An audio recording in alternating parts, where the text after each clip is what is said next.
Assalamualaikum warahmatullahi wabarakatuh. Waalaikumsalam. Salam sejahtera untuk kita semua. Jumpa lagi bersama saya Herman Tale Daulay, pembawa acara Bincang-Bincang Tipis-Tipis di channel YouTube Tale Trias Info. Di channel ini, setebal apapun masalah akan kita iris-iris menjadi tipis-tipis.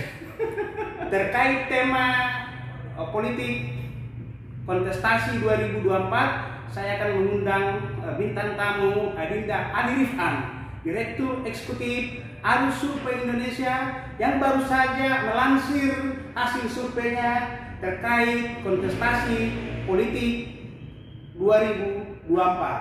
Gimana Adinda gambaran peta politik 2024 berpijak pada hasil survei Arus Survei Indonesia?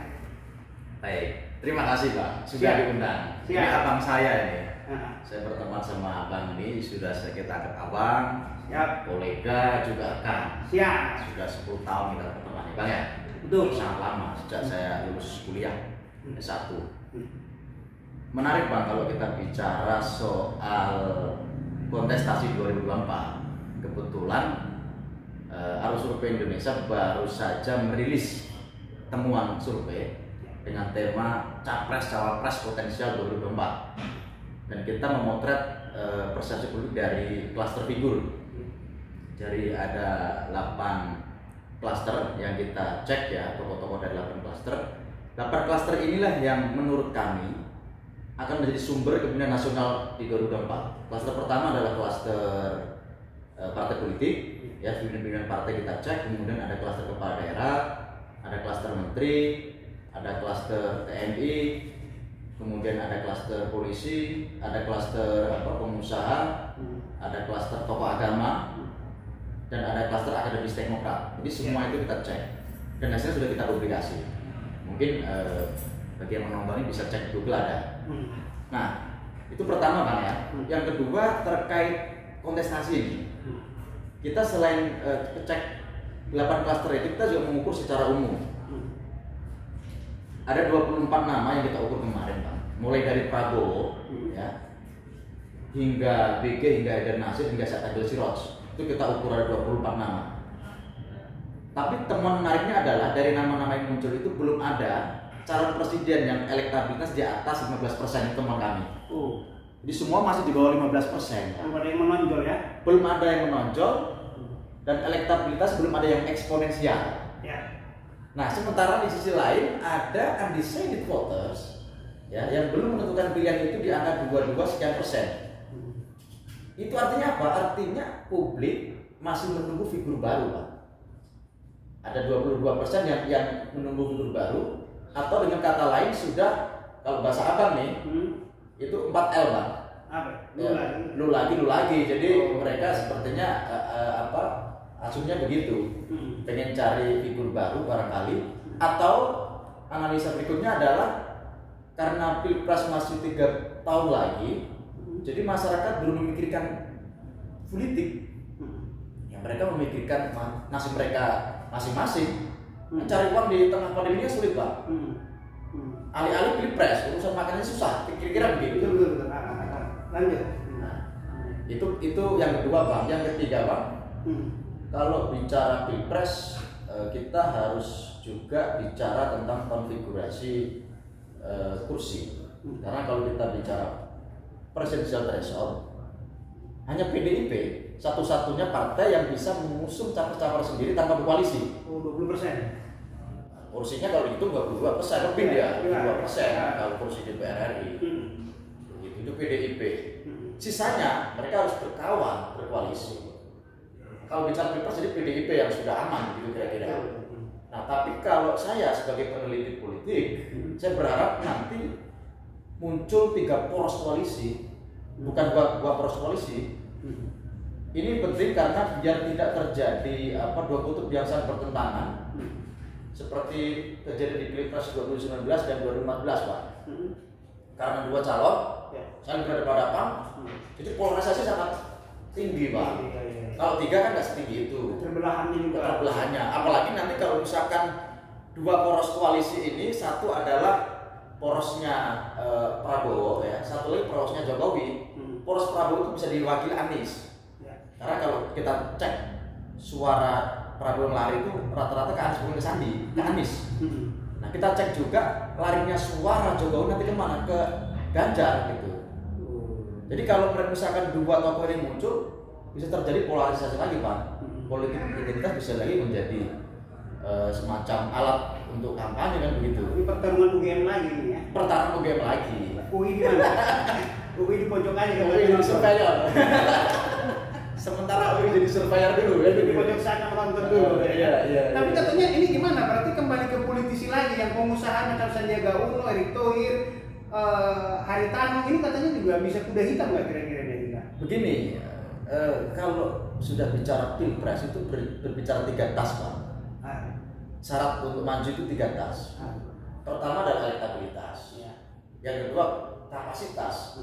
Yang ketiga isi tas Pak. Waduh, ini emang isi tas. Jadi kalau udah bicara pilpres itu juga bisa. Ini kos politik masih tinggi. Sangat tinggi di Indonesia itu sistemnya memang pemilihan langsung itu salah satu konsekuensinya adalah kos politik tinggi. Sistem kita pokoknya kos politik tinggi. Ya, tapi ini jauh lebih baik ketimbang sistem perwakilan. Kan begitu. Ya, betul. Perwakilan kan kalau ada dana distribusinya cuma ke beberapa orang. Kalau ini kan ada dana distribusi ke semua masyarakat kan begitu. Ada demokrasi kita ini kan paket betul ini ada paket pilpres, legislatif, pilkada. Yang pilkada ini menarik adalah hasil 2024 ininya apa namanya Prabowo untuk maju di pilkada kepala daerah di 2004 itu menggunakan hasil pileg di 2004 beda dengan Berarti calon bupati juga calon gubernur pun punya tantangan berbeda dari sebelumnya. Iya Bang. Jadi calon bupati, calon gubernur ya, calon kepala daerah itu juga menjadi mesin untuk nanti pilpres dan pemilu begitu kan, yang selalu dari partai politik. Karena itu juga menentukan nasib mereka, gitu kan. Nasib partai mereka nanti apakah lolos parliamentary threshold atau tidak. Ini juga satu catatan ya, atau satu hal yang perlu di-highlight Bang ya, perlu digarisbawahi bahwa partai-partai yang ada saat ini harus bertarung benar agar lolos parliamentary threshold. Misalnya seperti partai yang sudah agak ngeri-ngeri sedang nih kan. Kalau nggak kerja keras itu ya seperti P3 sama PAN. Ini kalau nggak kerja keras, apalagi kalau memang bulan nanti naik kan parliamentary threshold-nya, yang mereka bisa nggak lolos. Gitu. Berarti kayak partai Gelora yang partai umat ini tipis harapan ya, saya kalau tidak dari boleh ilmiah, tapi secara ilmiah dalam hitungan sebagai peneliti nggak boleh menerawang pakai intuisi ya, pakai data kan begitu. Secara statistik, secara matematika politik bisa aja, karena matematika politik adalah seni kemungkinan Pak. Politik itu seni kemungkinan. Jadi bisa aja mereka tiba-tiba lolos parliamentary threshold. Karena Pak Jokowi juga siapa yang dulu? Ya, itu kalau matematika politik. Iya, dari Solo. Tapi kalau dari statistik ya, ini angka-angka yang presisi begitu, relatif agak sulit Pak. Ini persaingan kita kadang karena serunya di pilpres ini seringkali mengabaikan pertarungan di caleg. Karena anggota DPR itu kan 575 orang. Karena yang mendaftar caleg itu ada sekitar 8.000. Berarti ada sekitar 7.500 orang calon stres di situ. Iya dong kalau kalah. Tapi supaya untuk menghindari calon stres, langkah apa yang ditempuh para caleg ini agar bisa melenggang ke Senayan ataupun ke Dewan? Mereka itu harus punya literasi politik yang baik Pak. Jadi kadang-kadang para calon anggota dewan Pak, ataupun calon kepala daerah itu karena tanpa literasi politik yang baik, yang dipakai adalah emosional politik, pokoknya harus jadi begitu. Jadi nanti mereka menggunakan logistik juga nggak terukur, gebiah uyah kalau bahasa Jawa Pak. Nah, makanya mereka juga harus punya tim yang presisi ya, tim yang cara kerjanya saintifik begitu. Kalau memang memberikan siapa konsultan, tapi konsultan yang teruji, bukan kaleng-kaleng begitu. Nah, mereka harus punya mapping Pak. Menurut saya kalau yang belum populer harus dari sekarang. Oh, jangan nanti tahapan baru. Iya, karena kerja politik itu lari maraton Bang. Hitungan besok ya. Jadi pilkada 2024 itu hitungan besok berarti ya? Enggak, lari maraton itu maksudnya panjang Bang. Oh, napas dulu. Napas panjang. Jadi tidak bisa misalkan kita melakukan penetrasi ke pemilih itu dalam waktu seminggu, nggak mungkin. Kita meyakinkan orang dalam waktu seminggu. Di DKI saja yang semua masyarakat yang mengakses internet begitu, itu penetrasinya kan butuh waktu, apalagi di kampung-kampung yang dibutuhkan kerja ekstra untuk datang ke rumah-rumah kan, istilahnya door to door campaign kan, datang ke rumah-rumah. Jadi perlu disiapkan dari sekarang. Kalau mereka merasa belum populer, tingkat keterlibatan rendah, mereka harus kerja startnya agak awal. Makanya perlu cek laporan lebih awal gitu bang, biar tahu penyakitnya. Kan begitu? Diagnosa ya kalau calon kepala daerah atau caleg yang melalui survei. Ya itu ya. Survei itu instrumen untuk melakukan diagnosa terhadap calon penyakitnya parah apa tidak. Kalau penyakitnya parah, dari sekarang disembuhkan. Dan harus kasih resep yang tepat. Betul, kita kasih resep yang tepat. Kebetulan saya kan dalam lembaga survei. Ya. Nah, tugas saya ngasih resep-resep itu Pak. Gitu.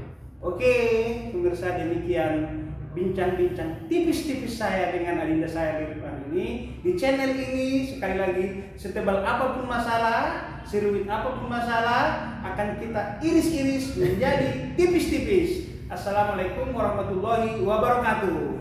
Assalamualaikum warahmatullahi wabarakatuh.